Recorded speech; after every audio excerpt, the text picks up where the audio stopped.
So I can't quite believe that here we are. This is the end of the course, the final session of the course. And today we're going to look quickly at supervision. So what is that? What does it mean? And why does it matter? Supervision really is a confidential support space for you, the coach. And it's a place where you can reflect on your coaching work, where you can learn more about yourself and your coaching relationships. It's a place where you can navigate ethical dilemmas. Sometimes things come up and you just think, I don't actually know what to do. I'm not sure about the right way forward. It's a space where you can have those conversations. And it's a space that's about you as the coach thriving personally and professionally. How do you continue to notice where your learning edges, explore how you show up in the coaching work and grow as a person? Because obviously coaching comes out of not just our professional self, but this whole integrated human being that we are. And so it's all one package. And as we grow and as we mature, as we develop, our coaching gets more sophisticated, more helpful.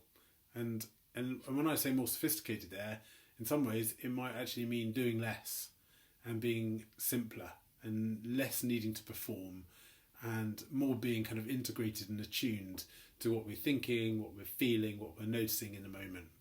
Sometimes it takes great courage and confidence to do less rather than more. So given the bounds of confidentiality, it's especially helpful to have an appropriate space to reflect on what's going on in our coaching work. Supervision is an opportunity to stand back and notice more. In supervision, we have an opportunity of noticing more and of seeing more at three levels: level of self, level of relationship, and level of the system. So for number one, supervision is an opportunity to notice more at the level of the self. What do I need to learn and grow? And an example of this might be your supervisor might say, have you tried this? And actually, because they're likely to be a more experienced coach, which is why they're supervising, they may have ideas and insights, models, tools, frames that you just don't have yet. And so it's a way of continuing your coach education. The second way supervising helps at the relationship level. What do we as a coaching partnership need to learn and grow? And I thought it'd be helpful just to introduce two terms: parallel process and projective identification. And you don't need to worry about learning how to spot these or how to use them, but it gives you a sort of a flavour of how supervision works. When we talk about parallel process, we're talking about the relationship between the client and the coach mirroring the practitioner-supervisor relationship. So when you're in supervision, you might find that things are happening in the supervisor-coach relationship that kind of mirror what's going on in your coach-client relationship. And that is a way that we unconsciously take stuff to get sorted out, present stuff to be worked on, maybe is a better way of putting it. So it's like an unconscious attempt to solve a problem by reenacting it in the here and now relationship with somebody else. So there might be something going on in the coaching relationship that you're in that you haven't even really noticed, but it sort of shows up when you're working with a supervisor. They notice it and pick up on it and can present it back to you in a way that helps you understand more about what's going on in that coaching relationship. It's called parallel process. The other idea or term to introduce is the term projective identification, which is similar. It's about how we work with what's beyond our conscious awareness, with what we're not conscious of. It comes from a very early form, a pre-verbal form of communication. So when a baby's born, a baby can't talk with words about what it wants. So it sort of puts how it's feeling into the parent, and so that the parent can respond. And it's a sort of evolutionary ability that we have as human beings to put what we're feeling that's too much for us to handle into somebody else so that they can experience it and hopefully do something about it, help us with it. And again, that's a way that in supervision, we might find that we show up and we manage to kind of put some of the content that we can't process into somebody else. And if they're a good supervisor and they are trained and they're self-aware and they're practiced, they'll be able to notice that and can actually give back that data to us as a coach in a useful way, in a way that, I like this word metabolize, in a way that we can ingest, in a way that we can take it in and learn from it and take what we need from it. And then the third way that supervision is really useful is thinking about systems, working at getting insight into the system level. Now, why does this matter? Why is this important? In the West particularly, we have got a very individualistic mindset. So we are taught ever since we're sort of babies, all the way through our education system and in a million subtle different ways, to think about things as individually and separate and split apart from the whole. And not, so like, think about ants. Ants work as an interconnected organism. But you can study one ant, not so interesting, but to understand how ants work in general, and really super interesting, you look at the whole organism and how it works together. And in a way, human beings are just the same. So we are all individuals, but we're connected into a wider social system. And we always are operating in social systems.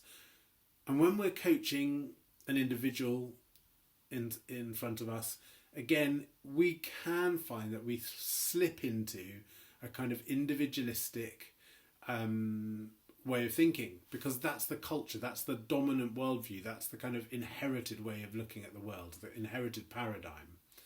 And supervision also serves a function of helping us zoom out and stand back and notice what's going on at a system level, because everything is actually interconnected. And science is noticing that all the time. I won't go on for too long about this now, but actually everything at an atomic, physical, carbon, at a sort of deep level, everything actually is interconnected. And what happens, even in terms, we've talked about neural resonance and how we physiologically are more connected than we realise with one another, emotionally, but also we breathe the same air, we're in the same environment, we're all subject to the same climate crisis. We all experience anxiety when big events happen around the world, like in Ukraine. We're all connected, and supervision is a space where we can remember some of that interconnectedness and gain new insights.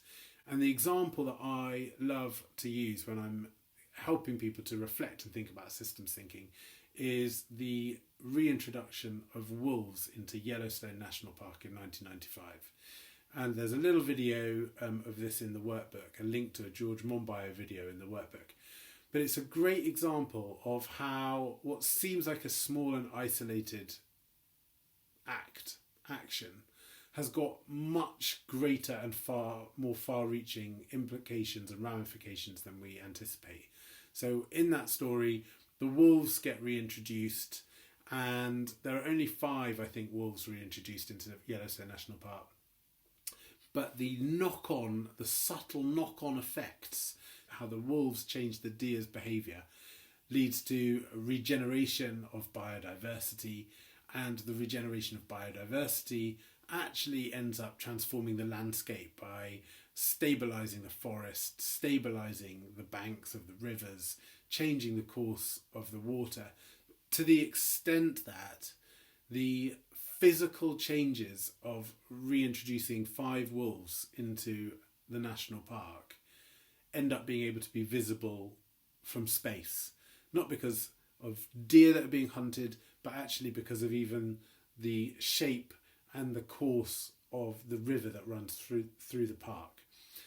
And why I mention that is because when we're working with clients, we can think about them just individual level, and we can be more sort of skills oriented or more transactionally oriented. So we can think about, what are you trying to do? What behaviours are you manifesting? But sometimes it's helpful to zoom out and think about the wider context, the wider environment, and how everything's interconnected in that environment, and what might be showing up within that individual and what might be showing up in you even as a coach may actually be related to things going on in the wider system. There may be, for example, somebody gets unjustly fired in an organisation, and the kind of ripple effects of that feeling end up rippling through the whole organisation, to the point that even people who phone up on a sales call end up to some degree being able to share in that experience. And you might put the phone down and think, what was that? I had a funny feeling. And you might think, oh, it's just about me and my breakfast. Or you might think it's just about the person on the other end of the phone was having a bad day. But actually, as you zoom out, you realise that it's interconnected with wider things going on. And that can be very important to help us show up effectively, to help the client to show up in more and more effective ways. So those are a few starter for 10 thoughts about the importance of supervision, about noticing more at level of self, at relationship and system. And I hope that that makes you feel encouraged and compelled to engage with this process as you go on with your coaching.